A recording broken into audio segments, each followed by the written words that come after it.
किया, सबने नारद जी को प्रणाम किया। नारद जी ने उनका प्रणाम स्वीकार किया। आदि नारायण को देखा, अगणित मुंह, अगणित हाथ, अगणित पैर, माया डरी हुई हाथ जोड़े खड़ी है। वहां गायत्री चारों ओर प्रकाशित हो रही है। जितने अवतार हैं सब आदि नारायण के शरीर में हैं। बुद्धि में शिव हैं, गले में ब्रह्मा हैं। जितने अवतार हैं भगवान के मत्स्य कूर्म वाराह वामन राम कृष्ण सब भगवान के आदि नारायण के शरीर में हैं। नारद जी ने स्तुति करना शुरू कर दिया आदि नारायण की।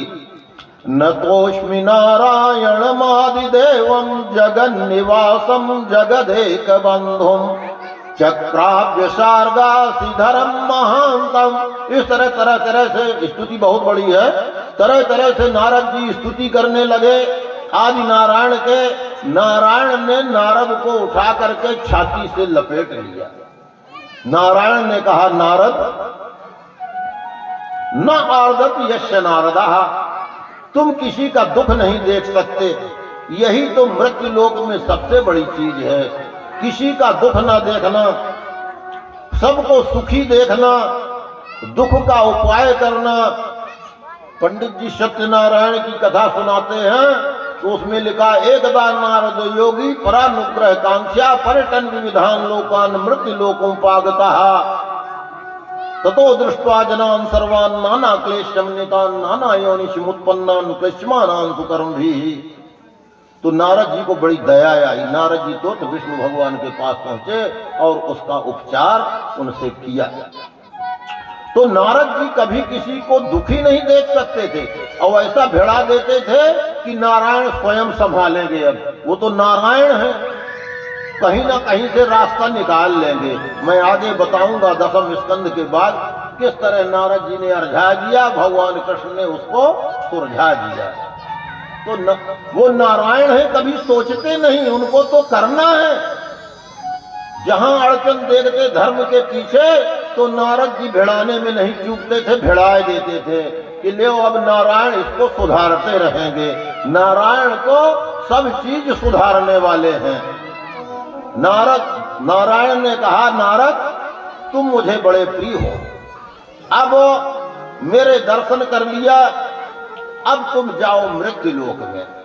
मृत्यु लोक में जन कल्याण करना, मेरा राम के नाम से जन्म होगा। शत्रुपा मनु, स्वयंभू मनु और शत्रुपा ने तपस्या किया है 2 जन्म। मनु शत्रुपा के रूप में, कश्यप अदिति के रूप में 2 जन्मों में तपस्या किया है। और मैंने उनको वरदान दिया है कि मैं तुम्हारे यहाँ प्रकट होऊंगा, तो अब मैं वहां रहूंगा, वहां मेरे दर्शन करना, अब तुम जाओ। तो इस तरह वो जो 10 करोड़ की सूर्य की रोशनी है, उन महापुरुषों का जो तेज है उसी को सूर्य कहते हैं। ये जब प्रलय करना होता है तो आदि नारायण उसके 12 भाग बांट देते हैं, 12 रूप हो जाते हैं। सूर्य का नाम है प्रजा द्वार, मोक्ष द्वार, प्रविष्टा, विश्वात्मा, द्वादशात्मा, चराचरात्मा, सूक्ष्मात्मा, मैत्रेय मतलब मित्र। सूर्य जैसा मित्र कैसा होगा? अन्न पते, वही अन्न देते हैं। धर्मराज युधिष्ठिर को हंडी दिए थे जंगल में खाने के लिए जब वनवास हुआ था कि द्रौपदी जब तक ना खाएगी तब तक जो कल्पना करेगी उससे अनाज निकलता रहेगा। और इसी से युधिष्ठिर ने तमाम यज्ञ किए थे उसी हंडी से। तो सबको का भरण पोषण करने वाले हैं। और जब पूरा पाप हो जाता है, धर्म को पैदा किया सूर्य नारायण ने आदि नारायण के द्वारा। संज्ञा देवी से रमण करके सूर्य ने धर्म को पैदा किया, यमुना जी को पैदा किया और दंड देने के लिए शनि को पैदा किया सूर्य नारायण ने। विश्वकर्मा को पैदा किया सूर्य नारायण ने। संसार को चलाने का काम किसका है? सूर्य नारायण का है। उसी तेज आदि नारायण का है। सब कोई उठ के जो सूर्य को प्रणाम करेगा वो निश्चित भवसागर से पार होगा। लेकिन सूर्य उसी के ऊपर कृपा करते हैं जो परा सृष्टि के ऊपर सबके किसी का को भला नहीं चाहता, सबका भला चाहता है। अरे ये जमीन जायदाद तो सब यहीं की यहीं धरी रह जाती है, इसमें क्या छल कपट करना। धृतराष्ट्र ने छल कपट किया था तो सबों लड़कों को ताप लिया था। इसलिए कभी जमीन जायदाद के पीछे जो हमारे किस्मत में है हमको भगवान देगा, नहीं तो वो भी चली जाएगी। और फिर है भी तो किस काम की? 3.5 हाथ जगह तो लगना है हमको मरने के लिए, ज्यादा थोड़ी लगना है। तो जो उसमें सबसे बड़ा पापी वही माना जाता है जो किसी की जमीन छुड़ा ले, किसी का घर हड़प ले, किसी को अशांति पैदा करे। अशांति पैदा करने वाला व्याघ्र होता है, निर्जन वन में व्याघ्र होता है। इस तरह जितना अधिक से अधिक हो तो दूसरे को सुख देना चाहिए, शांति देना चाहिए, अच्छे शब्द बोलना चाहिए, जिसमें व्यक्ति जो है तो भवसागर के पार हो जाए। ये जमीन जायदाद किसी के साथ नहीं जाती, ये शरीर साथ नहीं जाता, ये शरीर भी चला जाता है। एक महात्मा जी थे, एक सेठ जब घूमने गए तो अच्छी कड़ाके की ठंड लगी थी, ठंड पड़ी हुई थी। महात्मा जी ने एक पहाड़ में अपना मुंह अड़ा लिया और एक कोपीन भर पहने थे और ठंड के मारे कप रहे थे।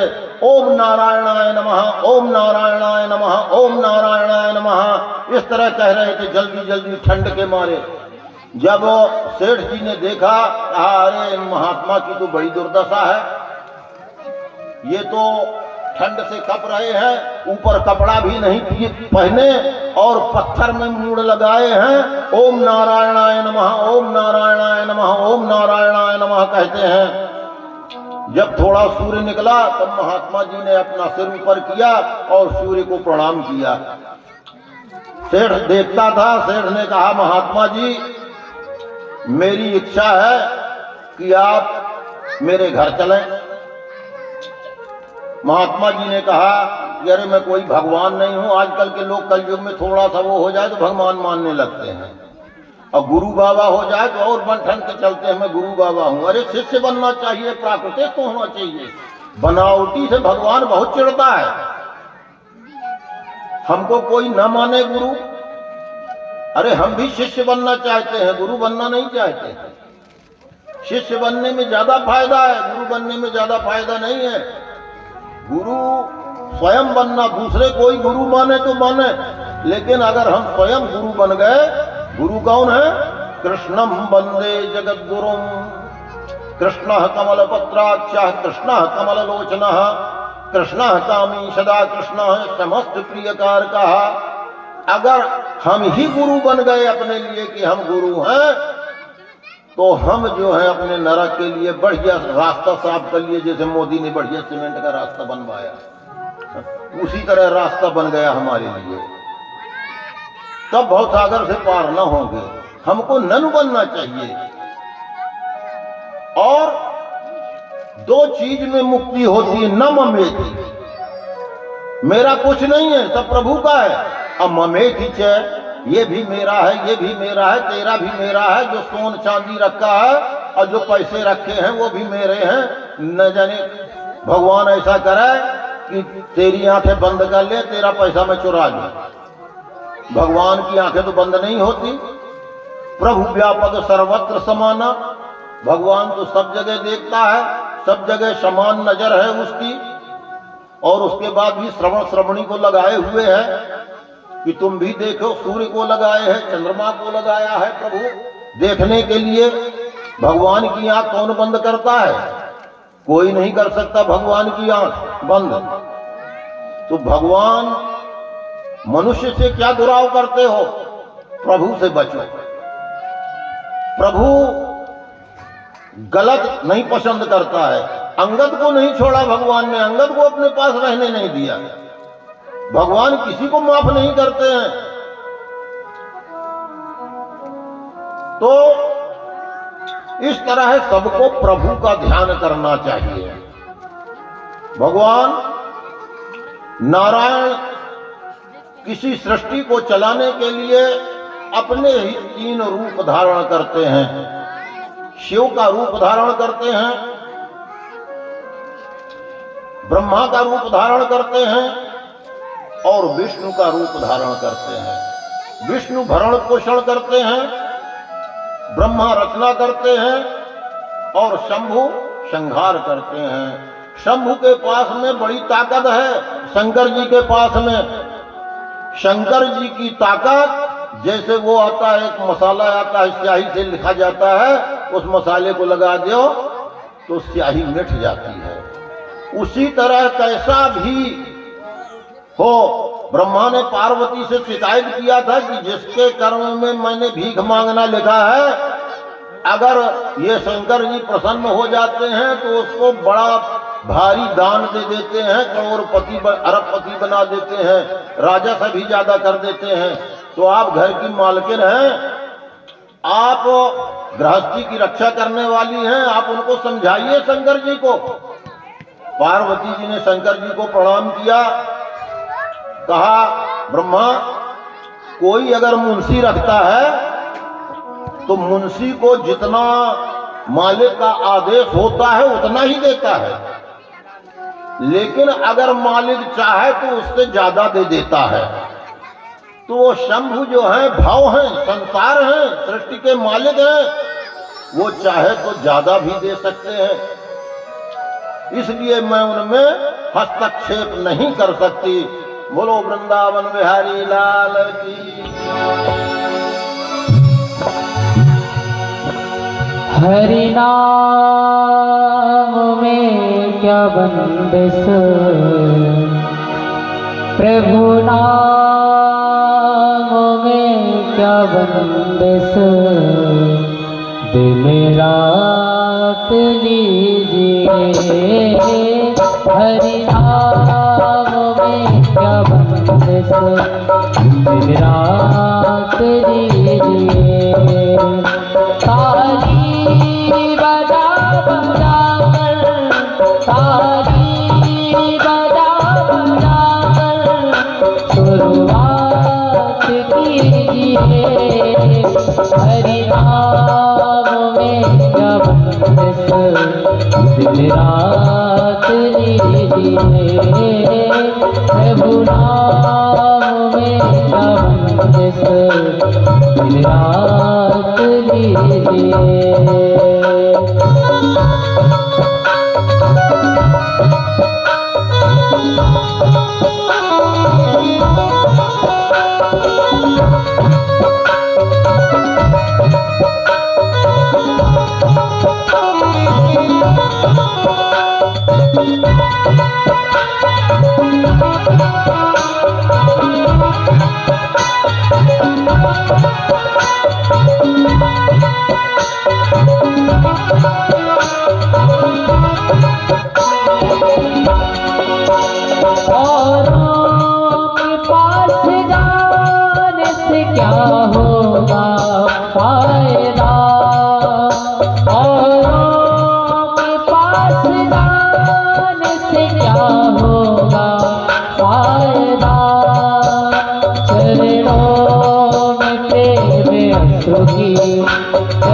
बरसात कीजिए।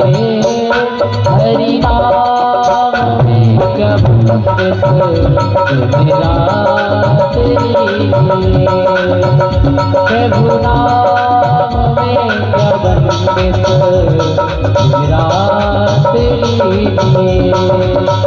ताली बजा बजा कर, ताली बजा बजा कर शुरुआत कीजिए। हरि नाम में क्या बंदिश, दिन रात लीजिए। हरि नाम में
दिन रात लीजिए।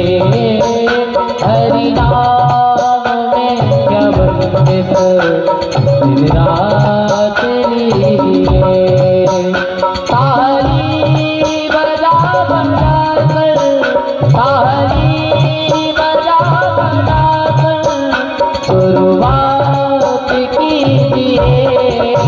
हरि नाम में क्या बंदिश दिन रात लीजिए। हरि नाम में क्या बंदिश दिन रात लीजिए। ताली बजा बजा कर, ताली बजा बजा कर शुरुआत कीजिए। हरि नाम में क्या बंदिश दिन रात लीजिए। प्रभु नाम में क्या बंदिश दिन रात लीजिए।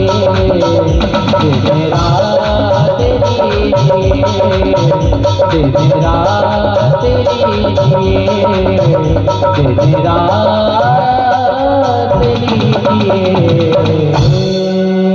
बोल बांके बिहारी लाल की जय हो। नारायण ने महामाया का सहारा लिया और 12 ब्रह्मांड के तरफ अग्रसर हुए। अपना ये 12 ब्रह्मांड है। क्षीर सागर में नारायण पड़े हुए थे, महामाया पैर दबा रही थी। ऐसे में नारायण के शरीर से एक कमल निकला। कमल का पेड़ बढ़ता गया। उस कमल में ब्रह्मा प्रस्फुटित हुए। ब्रह्मा निकले कमल से। ब्रह्मा ने सोचा मुझे पैदा करने वाला कौन है। ब्रह्मा उस कमल की डंडी को पकड़ करके हजारों मील तक नीचे आए, लेकिन किसी था नहीं मिला कि यह कमल कहां से निकला है। ब्रह्मा फिर ऊपर चढ़ गए। आदमी सोचता है कि भगवान देगा ना। अरे ब्रह्मा, आदमी को कर्मनिष्ठ होना चाहिए। भगवान ने हमको आंखें दिया है, हाथ दिया है, मुंह दिया है, पैर दिया है, फिर हम भगवान को दोष क्यों लगाते हैं। हम कर्म करें और कर्म से कमाएं और उसी में सत्कर्म से कमाएं और भगवान का नाम भी लें। ब्रह्मा ने कहा जब मैं पैदा हुआ हूं मुझे तो मालूम नहीं कि मुझको किसने पैदा किया है, लेकिन जब मैं पैदा हुआ हूं तो मुझे कुछ कर्म करना चाहिए। निष्कर्म आदमी जो है भगवान नाराज होता है, प्रभु नाराज होता है जो पैदा करता है। सामान्यतः परा सृष्टि में हम लड़के को पैदा कर दिए, जब हमारे हाथ पैर नहीं चलते हैं, लड़का 2 पैसा नहीं देता है, तो उसके ऊपर गुस्सा चढ़ती है कि हमने इसीलिए इस दिन के लिए इस लड़के को पैदा किया था कि जब हमारे आंखों में न दिखाए, हाथ पैर न चले, तब हमारी मदद न करें। अरे एक गली में पैदा हो जाने वाले लड़के का भी कर्तव्य होता है अपने माँ बाप के ऊपर।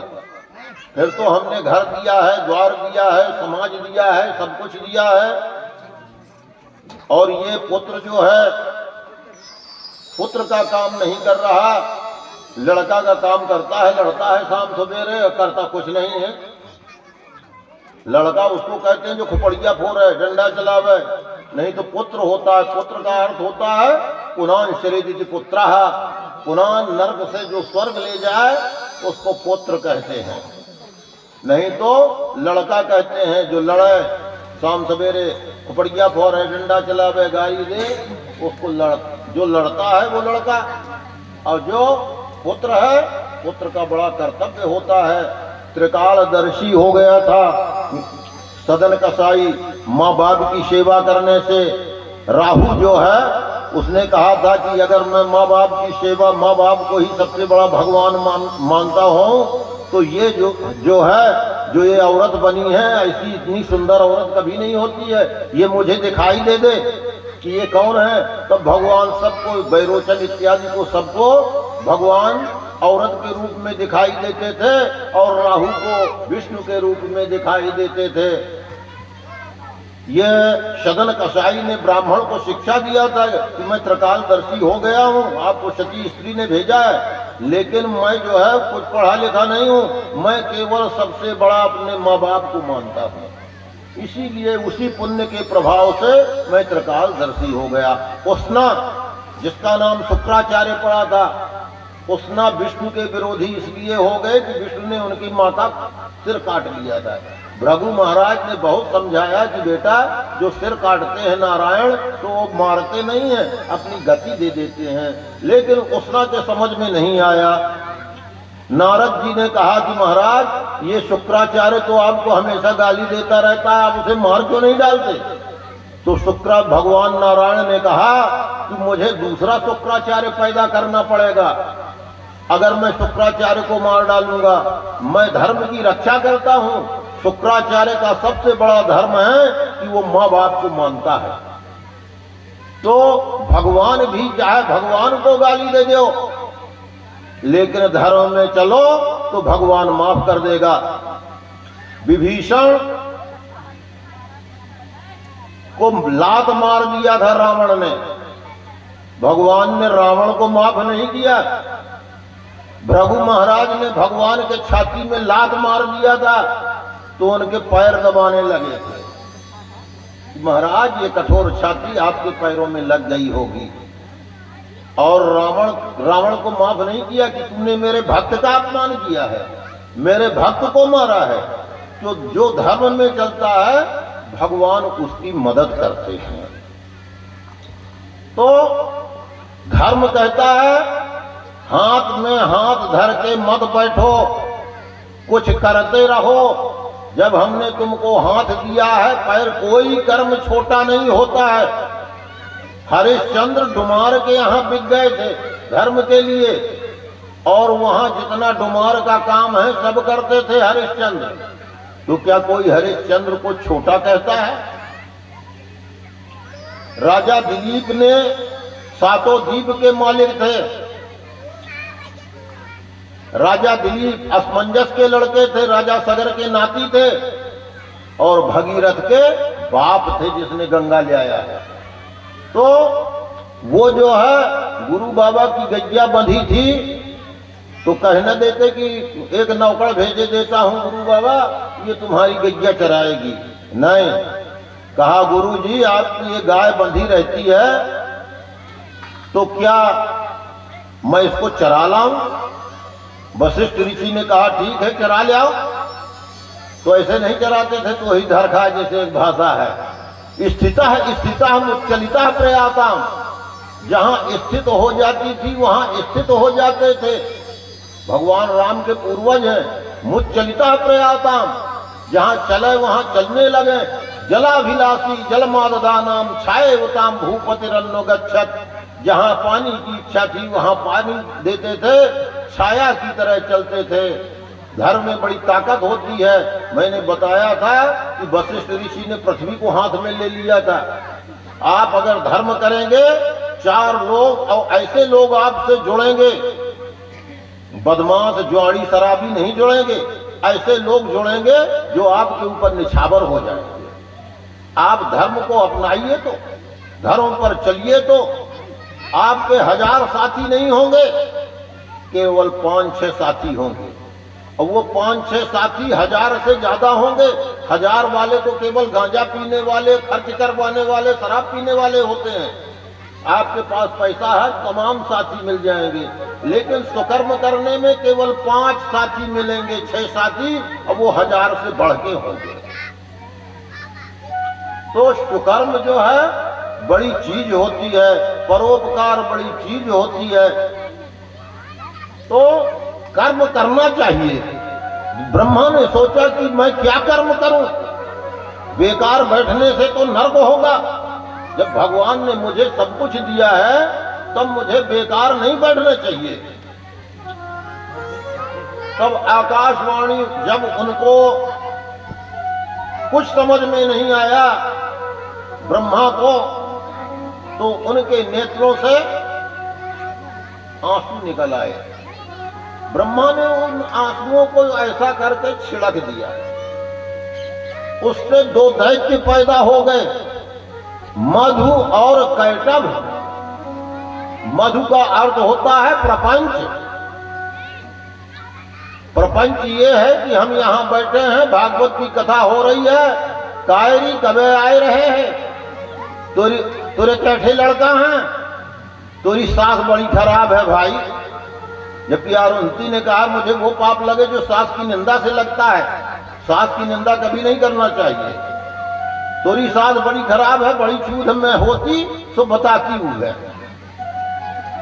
कोई कहेगा कि अरे भैया ये मेरा पड़ोसी बड़ा बदमाश है, इसको किसी न किसी तरह पटकनी तो दिया जाए, नहीं तो बिरादरी से तो अलग कर दिया जाए। ये प्रपंच है, कैटभ है, कड़वाहट। अब मधु क्या है? जैसे महपर में जहर मिला दिया जाता है, किसी को शराब के लिए, भैया लियो शराब पी लियो, और जब वो पीने लगा तब 1 पैग हमको भी दो ना यार।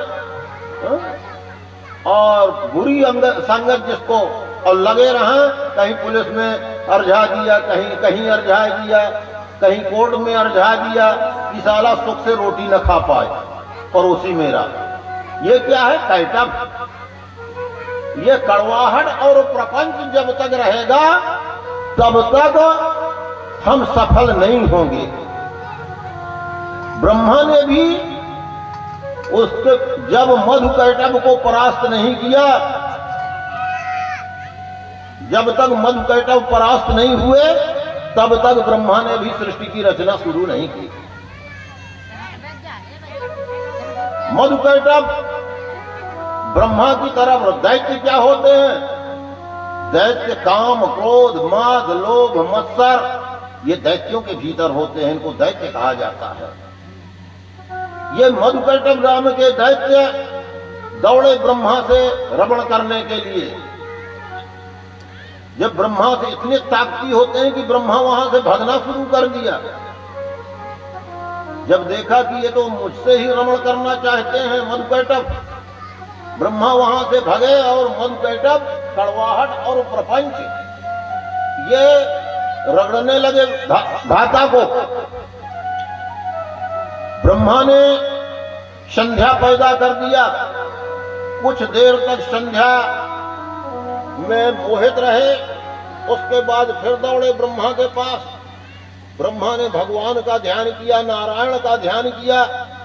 नारायण रक्षा करो इनसे, प्रपंच और कड़वाहट से, मधु कैटभ से।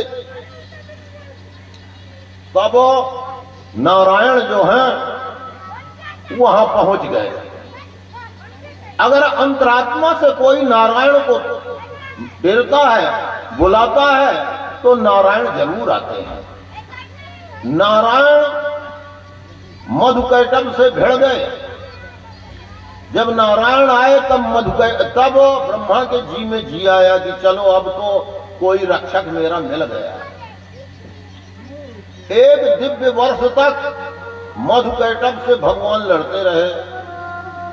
जैसे हमारा ये शिष्य जो है कटनी चला जाए और थोड़ी रात हो जाए तो हमारी शिष्या जो है घबरा जाएंगी कि कहाँ चले गए हमारे पति देव, काहे नहीं आ रहे, क्या कोई अड़चन आ गई, क्या हो गया। कोई भी घर का आदमी चला जाए, बाहर चला जाए, न आवे तो घबराहट होती है कि नहीं होती। अब जब यहाँ मधुकैटभ से एक दिव्य वर्ष तक लड़ते रहे तब लक्ष्मी जी ने सोचा कि प्रभु गए तो गए कहाँ। लक्ष्मी जी आ गई, देखा तो भगवान भिड़े हैं मधुकैटभ से। बताओ, भगवान भी नहीं जीतते। प्रपंच कड़वाहट बड़ी खराब चीज होती है। भगवान को वनवास भेज दिया, भगवान राम को।